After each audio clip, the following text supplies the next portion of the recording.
Hi, Dave here, and today we're going to check out the work of Juan Pablo Roldan. He's a concept artist based in Colombia.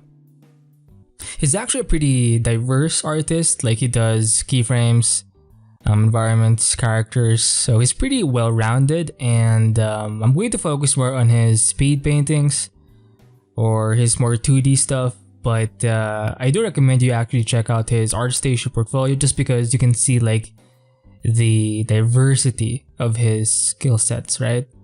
So yeah, I would actually put him in the category of Derek Zebrocki. Like they have the same approach, even when it comes to their color choices, they do have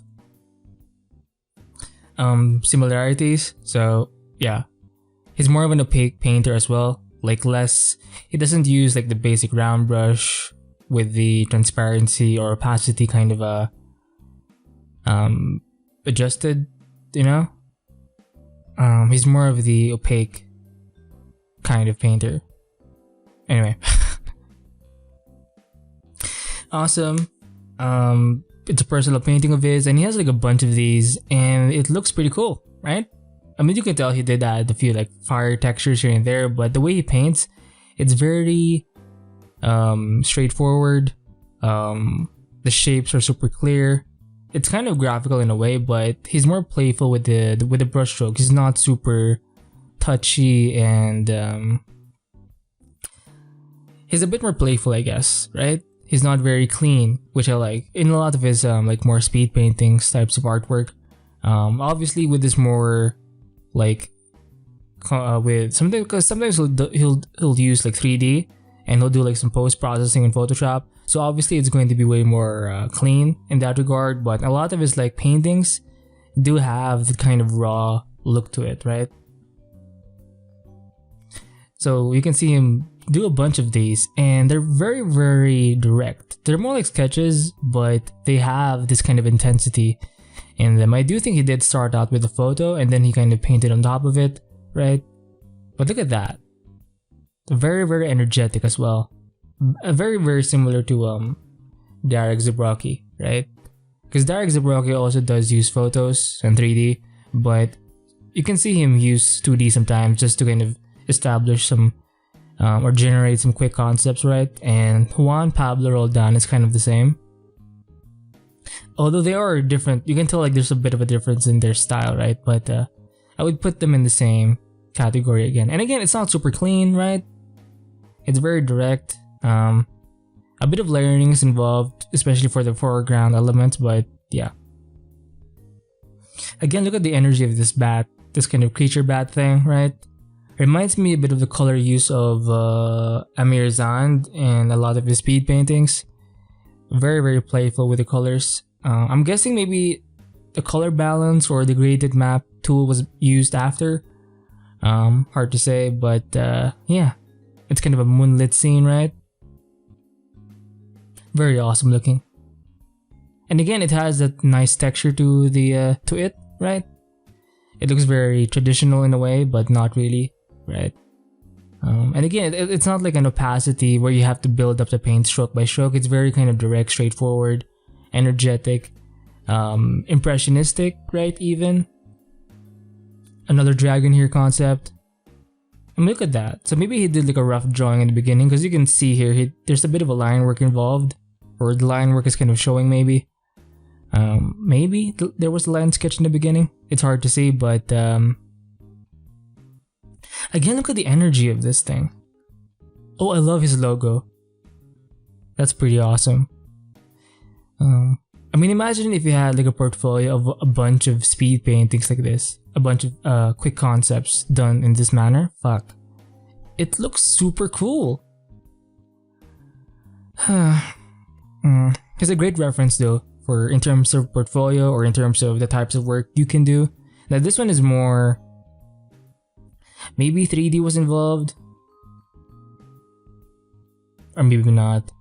I do see a bit of lens correction used. It's kind of like a filter in Photoshop to kind of make it more slightly gamey or cinematic, right? A bit of noise was added in the end. That's kind of what I do now. But the painting though is kind of refined, right? So it's a bit finer. Maybe he did use some 3D or some photo bashing. Maybe he did have to layer things a bit more clearly to make it more finished, right? But pretty awesome scene. So this one is actually more, a bit of photo bashing was involved, but it's more of a kind of like a keyframe, I would say. And in terms of the subjects or themes, again, it's very similar to Derek Zabrocki. Derek Zabrocki likes doing like soldiers with hoodies on, right? Kind of like in capes or hoodies. And they do have the same kind of hue palette, color palette, right? And again, these are more studies of Juan here. Very, very cool. Oh, he does have a YouTube channel, but he only has one video. But dude, we'll get to it eventually. But he has a very nice approach. If you're a painter and you want to do some design, or if you're more of an artsy kind of person and you're kind of struggling with design, I think Juan Pablo is the guy for you. Just because of that painting video. Anyway, so we have a fireman here study, a SWAT police officer study, and we have like a bomb squad maybe. Some kind of personal concept perhaps. This one's more of a subdued. Like a French diving suit study concept, right? And we look at that, very, very painterly, very impressionistic, right? It's not super detailed, it's just raw and direct, right? And it has that energy to it, right? Moving on. Oh, we have like a few studies here from films, from the Interstellar film here, Oblivion. One of my favorite movies, Oblivion, and Edge of Tomorrow. So Tom Cruise is fucking amazing. Anyway, and The Martian, right? So it's actually a good idea to study like film shots just because it helps you with composition, and you also get to practice your speed painting skills, right? Pretty awesome. Oh, more rough sketches. I mean, look at that. As a rough sketch, I mean, these are more like speed paintings even, but damn. Look at that. Look at the energy of it, right? And it's very rough. He does use more texture. I think he does add some noise in the end, and maybe he also does sharpen the images after to make it a bit more crispy, right? His logo looks fucking amazing though. I mean, my logo is fine, but it's kind of basic, but whatever. But damn, right? Very, very awesome. I'm not really talking much or saying much, but I mean, these speak for itself or for themselves, right? Awesome. Imagine again if you had a portfolio of like stuff like this or these, right? Of different concepts, right? It's going to say so much. Like, you're a type of artist that just generates a lot of ideas, and you can kind of do it quickly without having to refine things to like a top quality level. Like, you know what I mean? Like in terms of like sketches, like if you can define or showcase concepts clearly, or not clearly but quickly, and the ideas kind of make sense and are intriguing, and you can do like a bunch of them, it's going to send a message that you are an idea kind of person, right? Anyway, and that you can do it fast as well. So another awesome kind of keyframe here. You can tell he did use a bit of lens correction, I think, or at least blur, but he obviously added some noise filter in the end, right? Or film grain, right? And again, it's 2D painted. Look at that. Look at that. So it's more of like a sketch actually, but done in 2D. But it looks very, very cinematic, right? Damn. Fuck. So this is some kind of a robot sketch here. This was done 7 years ago. As of this recording, right? And again, look at the painting style. Reminds me a bit of Kobe Sek. I'm going to do an art review eventually of his work. Very heavy on the shapes, right?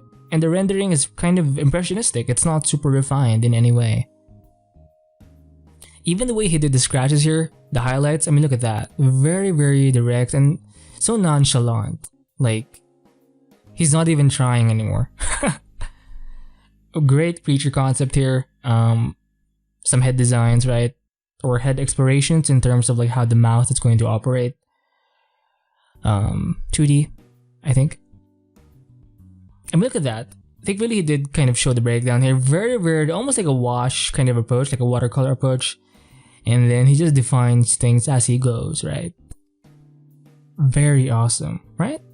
So obviously it helps to kind of layer things, just to kind of keep it safe.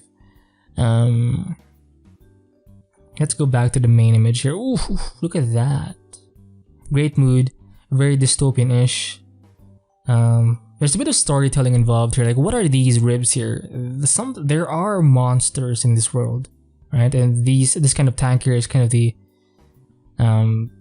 remains of a previous kind of battle, like done a couple of years ago, right? Damn. And his environment, I do recommend you also check out his more environment stuff. I won't be showing them all here just because reasons. But he's pretty well rounded. And fuck, this guy. Fuck. Shit, this is the video this is the piece that has the video on with it, right? If you check out the video here just a bit.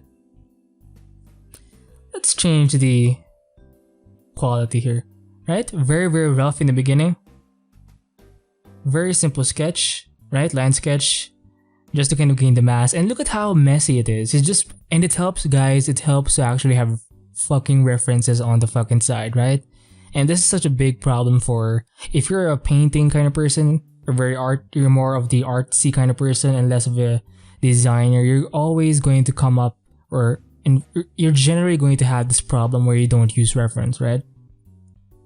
Just because you want to play more with the brushstrokes and shit, but you're going to drag yourself down when you keep doing that. It helps just put references on the side like this guy did, and that's going to influence the way you paint, right? You're going to get bits of information from all of these sorts of references, and it's going to, you're actually going you are designing at that point, right?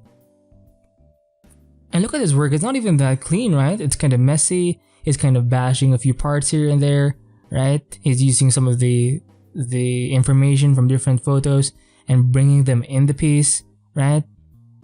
And it's kind of getting the feel of like the images as well and kind of bringing it on this image or in this image, right? He also has navigator on to kind of see the big picture. I don't usually do that, I just kind of zoom out, but it helps to kind of save time, I guess. If you have like the navigator panel kind of there, right? And then bit by bit, he'll just kind of bash things in and refine things, right? Or suggest like certain parts. You don't have to like actually design the mech like as an engineer, you know what I mean? And then eventually he'll just keep going. It helps to have like a few perspective guides to kind of make the image make a bit more sense realistically, right? And then you can just keep going and going and going and going, and then eventually you get an image like this, right? So you don't have to worry so much about being a sucky kind of designer. I mean, look at how not refined this gun is, this turret is. Look at how the legs are kind of loose and very impressionistic, but you can communicate the idea of the mech. Like what is the mech about? Like what is the feeling of it? You know what I mean? Someone else can just kind of make things better and refine things a bit more, right? But if you're more of an artsy person, you can use Juan Pablo Roldan's approach here, right? So no worries, have fun, and make sure you do have those references with you on the side while you paint shit, right? Anyway. So knights and horses, very, very direct Zabrocki-ish. Awesome scene here. And again, he has like a bunch of these. It's more presentable, like finished, like high quality, because you can tell by the edges it's a bit more clean. It's not very painterly anymore, it's more rendered in a way. And again, he'll do like a lens correction and then a noise filter in the end, right? Some more painting stuff here. Again, he's an awesome painter, right? And once you're kind of good with painting, you can always develop your design skills later on, right? And kind of be more sharp, I guess. Excuse me, when defining things, right? Okay, look at this mech, right? It's not super, like the parts aren't that refined, but you can tell the suggestion is there. Like you can understand what this mech is about. It's going to be heavy. It's going to have some arms. It's going to have like a fabric thing covering the arms, right?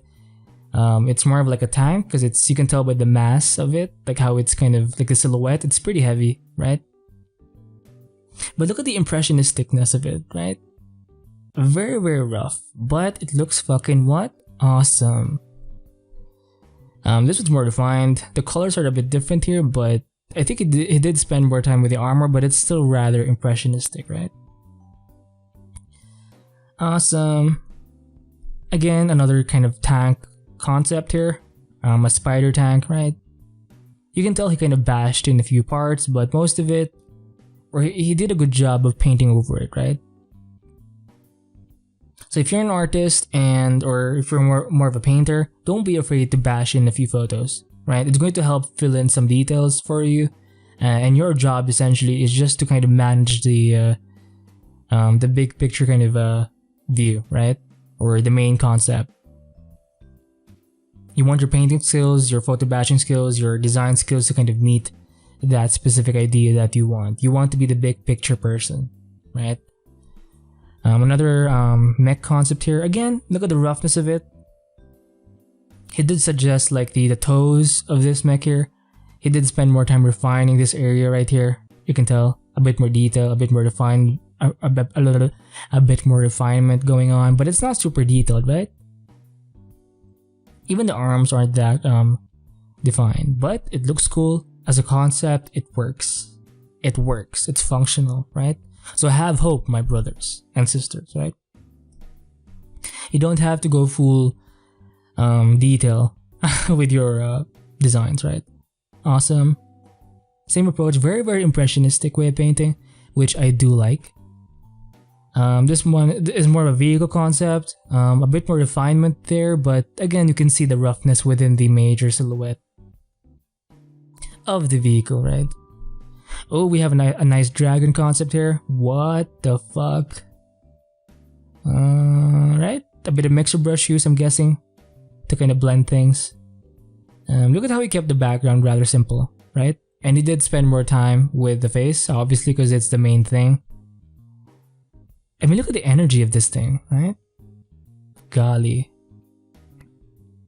Nice, babe. Maybe he did use like a photo or some kind of 3D rendering thing, but yeah. So that's it for this art review of Juan Pablo Roldan. If you're more of a painter, I do recommend to check out this work. And if you're not just a painter, if you're more of a finished looking person, if you're into marketing art, I do still recommend you check out the work of Juan Pablo Roldan. So that's it for this art review. Thank you for watching. Keep drawing, keep painting, and stay free.